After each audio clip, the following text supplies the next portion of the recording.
आजरा हाजगोळी बंधाऱ्यावर जीवघेणा पडला खड्डा। जलसंपदा विभागाचे व स्थानिक लोकप्रतिनिधींचे देखील दुर्लक्ष का? आजरा तालुक्यातील हाजगोळी बंधाऱ्यावरील स्लॅबच्या लोखंडी सळी बाहेर दिसत होत्या। यावेळी दिनांक 30 मे 2025 रोजी याबाबतची बातमी प्रसिद्ध केली होती।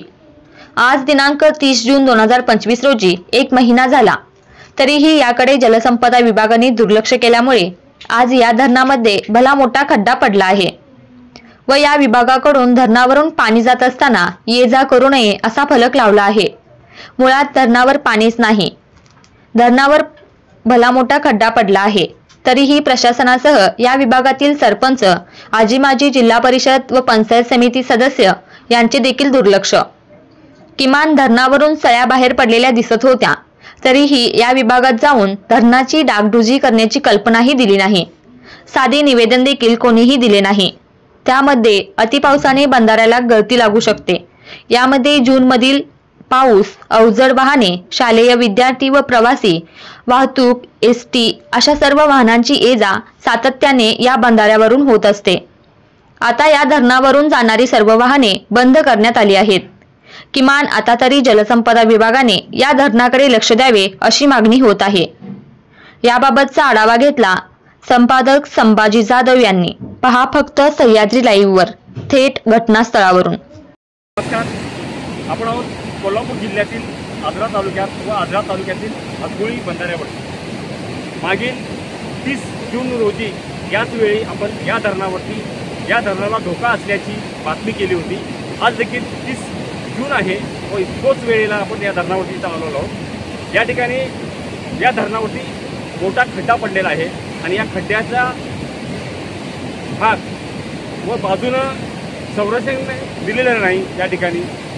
आणि आज प्रशासनाने फलक लावलेला आहे की या धरणावरून पाणी जात असताना लोकांनी ये जा करू नये व या धरणावरील येणाऱ्या जाणाऱ्या वाटा बंद केलेल्या आहेत। तर 1 महिन्यापूर्वी अलर्ट केलं होतं, सह्याद्री लाईव्हच्या माध्यमातून प्रशासनाला सूचना दिल्या होत्या, तरी देखील या धरणाकडे या प्रशासनानं दुर्लक्ष केलं होतं।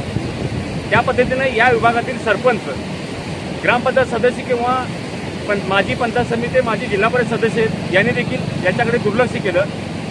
लोकप्रतिनिधी, माजी किंवा आजी सरपंच आहेत यांनी देखील या धरणावर ये जा करणारे आपले नागरिक, आपल्या विभागातील नागरिक असतात आणि यासाठी आपण या ठिकाणी निवेदन दिलं पाहिजे होतं किंवा प्रशासनाला सूचना केल्या पाहिजे होत्या, असं लोकप्रतिनिधी केलेलं नाही।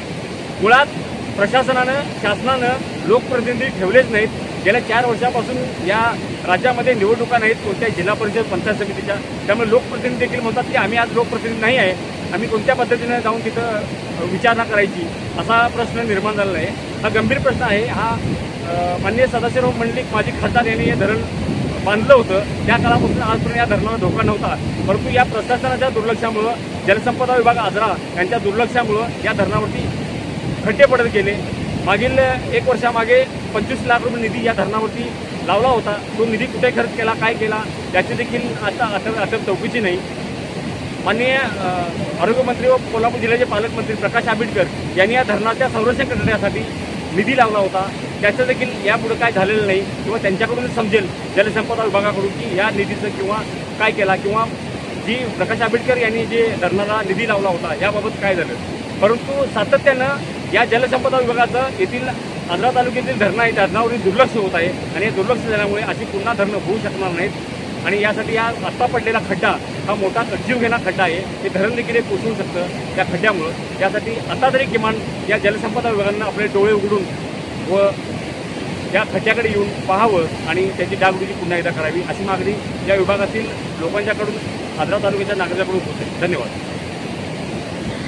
ताज्या बातम्या पाहण्यासाठी सह्याद्री लाईव्ह चॅनेलला सबस्क्राईब करा आणि बेल आयकॉन प्रेस करायला विसरू नका। धन्यवाद।